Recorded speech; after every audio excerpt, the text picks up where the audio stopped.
السلام علیکم ورحمۃ اللہ وبرکاتہ۔ بسم اللہ الرحمن الرحیم۔ عزیز طلبہ، آج ہم اردو کا پیراگراف نمبر 1 پڑھ رہے ہیں، یعنی آپ کا سمر ویکیشن ورک چل رہا ہے، اس میں آپ کو عبارت دی ہے اور یہ عبارت پہلی عبارت ہے، عبارت نمبر 1 ہے۔ یہ اپنی عبارت سمجھنی ہے اور پھر نیچے اس کے نیچے کچھ سوالات دیے گئے ہیں، ان کو آپ نے حل کرنا ہے اسی عبارت کی روشنی میں۔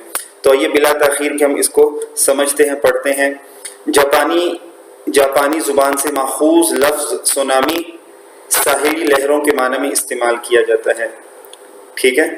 تو یہ لفظ جو ہے نا سونامی، یہ جاپانی زبان سے ماخوذ لفظ ہے، اس سے لیا گیا، اخذ کیا گیا ہے، ماخوذ ہے، اور یہ ساحلی لہروں کے معنی میں استعمال کیا جاتا ہے، یعنی وہ لہریں جو ساحلی ہوں، ساحل میں آتی ہوں، ساحل سے اٹھتی ہوں یا وہاں پر آتی ہوں۔ جاپان کے کئی علاقے متعدد بار سونامی کی تباہی کا شکار ہو کر تباہ و برباد ہو چکے ہیں، ٹھیک ہے نا؟ جاپان کے کئی علاقے، یہ علاقہ ہوتا ہے، ٹھیک ہے، علاقے متعدد بار یعنی کئی بار سونامی کی تباہی کا شکار ہو کر تباہ و برباد ہو چکے ہیں، یعنی سونامی کی وجہ سے تباہ و برباد ہو گئے ہیں، ٹوٹ پھوٹ چکے ہیں۔ سونامی کی وجہ دراصل سمندر کی تہ میں گہرائی میں موجود آتش فشاں پہاڑوں کا پھٹنا ہے۔ آتش فشاں پہاڑ جو ہے وہ پھٹتے ہیں، ٹھیک ہے، تو یہ سونامی آ جاتا ہے۔ اچھا آگے چلیے۔ 20ویں صدی تک سونامی کے بارے میں علم بہت محدود تھا، بہت تھوڑا تھا۔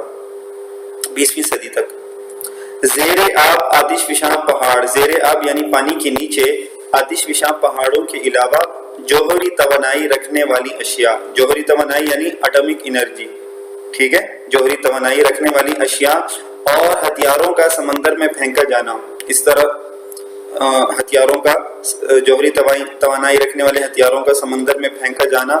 یا تیسری وجہ کیا ہے؟ زمین دوست تختیوں کا ایک دوسرے سے رگڑ کھانا، یعنی جیسے یہ زمین ہے، ٹھیک ہے، اس کے نیچے اور بھی جو ہے نا اس کا ایک زمین کا ٹکڑا علیحدہ ہو گیا، چونکہ زمین پانی کے اوپر ہے تو زمین کا ایک ٹکڑا، اس کو تختی کا نام کہہ دیا گیا، وہ جب آپس میں وہ ٹکڑے کیا کرتے ہیں، رگڑ کھاتے ہیں، تو یہ بھی کیا ہے، سونامی کا سبب بن سکتا ہے۔ یعنی ساری وجوہات کیا ہیں، یہ سونامی کا سبب بن سکتی ہیں۔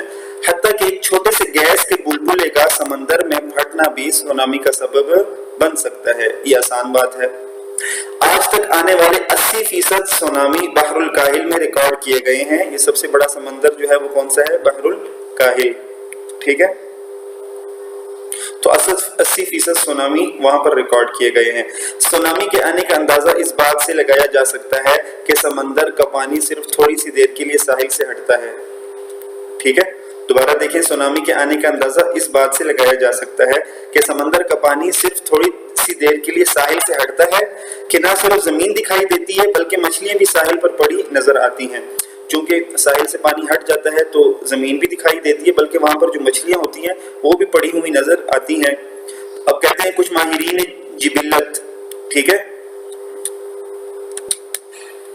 جی، کچھ ماہرین جبلت یعنی ماہرین فطرت، ماہرین اصل خلقت جو ہے، ماہرین جو فطرت کو سمجھتے ہیں، ماہر ہیں، ان کا نظریہ ہے کہ چرند پرند، ٹھیک ہے، چرند پرند کی کچھ اقسام خطرے کو محسوس کر کے اونچائی کا رخ کرتے ہیں۔ جب ان کو پتہ چلتا ہے کہ سونامی آنے والا ہے تو ان کو خطرہ محسوس ہو جاتا ہے اور اونچائی کا رخ کرتے ہیں، اوپر کو چلے جاتے ہیں۔ ساحل سے کچھ فاصلے پر لگائے گئے درخت، مثلا ناریل و پام، ٹھیک ہے، یہ 2 درخت ہیں وغیرہ، ان لہروں کی طاقت کو توڑ کر سونامی کی روک تھام میں مددگار ثابت ہو سکتے ہیں۔ تو بچوں، امید ہے یہ پیراگراف آپ کو سمجھ میں آ گیا ہوگا۔ اگلے سبق میں اس پیراگراف میں سے جو نیچے سوالات دیے گئے ہیں، اگلے سبق میں ہم ان سوالات کو حل کریں گے۔ تب تک کے لیے اجازت، السلام علیکم ورحمۃ اللہ۔